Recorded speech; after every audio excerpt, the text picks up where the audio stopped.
You're talking. I'm trying to just keep up with all your stuff. I'm just teasing. I'm totally teasing you. So these seats are quite comfortable. Oh, see, that's what it is. It's not me. It's the seats. I got you. Okay. Go ahead. On Israel, in your statement earlier today, I think you shared the administration's disappointment, but I was wondering what, if any, impact the vote will have on U.S.-Israeli relations, both in the near term and long term, and specifically in the near term. Is the president still planning to meet Prime Minister Netanyahu sometime soon? So as you know, to your last question first, the president spoke to the Prime Minister last week on the phone. Ahead of President Herzog's visit to D.C., and they had made a commitment to see each other later this year. I just don't have... What? Bro, what are you talking about, man?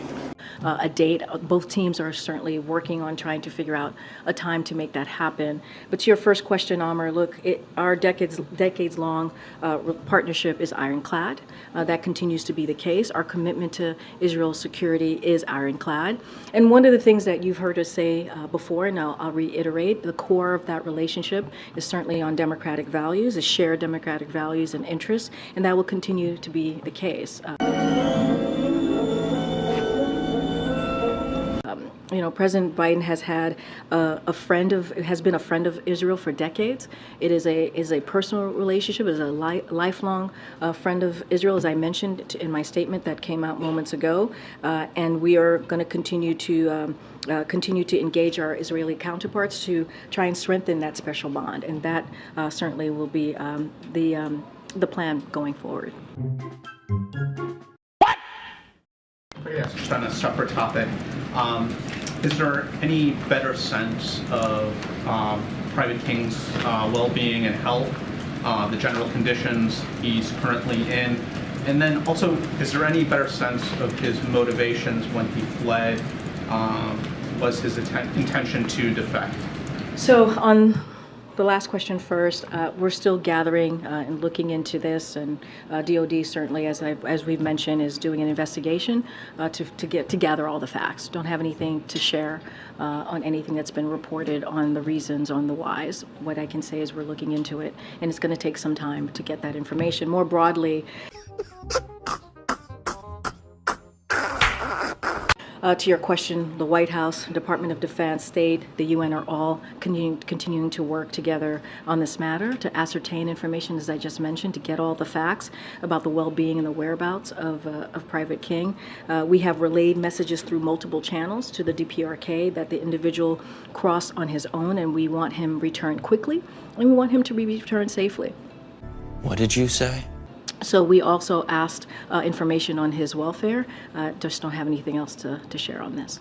Follow up on Israel? A follow on Israel. We saw the president's comments over the weekends, your remarks today. Now that this vote has happened, does the president have any plans to speak to Netanyahu today or in the coming days just to convey those thoughts to him directly? Don't have anything to share on any upcoming conversation or calls that the president will be having. How ironic. And on Texas, Governor Abbott has now responded to the administration responded to the Department of Justice's letter saying, Texas will see you in court, Mr. President. Your response, and can you give us a sense of what comes next here, how quickly this may play out? So I'm going to let the Department of Justice speak to this. They've been very clear last week that they also will see Governor Abbott in court for his unlawful actions. We've been very clear about that, and we have also said that when we move forward with a plan, right? A plan of deterrence, diplomacy, and also enforcement with how we were going to move forward after Title 42 was lifted, we actually saw the numbers go down. We actually saw the president's plan working. And what you see the governor doing is dangerous and unlawful, and it's actually hurting the process. It's hurting the process of what we're trying to do. What the hell was that?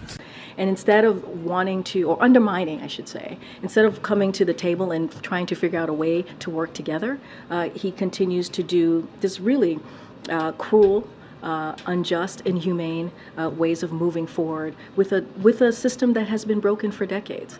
This is a president that has taken action from day one and has continued to show what he can do to help deal with the border situation. But Governor Abbott is not about that, and so the Department of Justice has been very clear. We've been very clear about that. They've been very clear about taking him to court about his unlawful action. So I'm going to let them speak to it. You liar! Thanks, Karine. You're talking about these unlawful actions, and the letter very clearly spells out all the ways in which the governor has broken the law. What is preventing the federal government from removing the river barriers? Why is this a legal matter? Well, first I'm going to let the Department of Justice speak to this. And look, the governor's action is making it difficult to access the river, patrol the area. That's what he's doing. And arrest individuals who attempt to enter the country unlawfully. My God. That's what his actions is actually preventing. And so those are unlawful. Those are unlawful actions that are not helpful and is undermining what the president has put forward and is trying to do. That's what we're seeing. But I'm going to let the Department of Justice speak to the legalese piece of this, and they will certainly speak more in detail about how they see themselves moving forward. I'm sorry, we seem to be having some technical difficulty. And I understand that, but I mean, if the barriers are, unlawfully there in the river, why not instruct the Army Corps of Engineers to move them? I'm not going to speak to what's going to be instructed of the Army Corps engineers. What we're speaking to is the unlawful actions that the governor is taking and how the Department of Justice is going to move forward. Anything related to that, certainly I would refer you to Homeland Security specifically. And then just a quick one on Private King. Does he have a security clearance? I can't speak to his national security clearance from here. That's not something that I can speak to, but I would refer you to the Department of Defense. Thank you. Was that a fart? I don't know. Chairman James Comer today says that the Oversight Committee, has evidence that the president in the past communicated directly with foreign business associates of his son Hunter Biden many times. Curious if the White House and the president still stand behind his comment that he's never been involved and has never even spoken to his son about his business. So I've been asked this question a million times. The answer is not going to change. The answer remains the same. The president was never in business with his son. I just don't have anything else to add. Those are great names.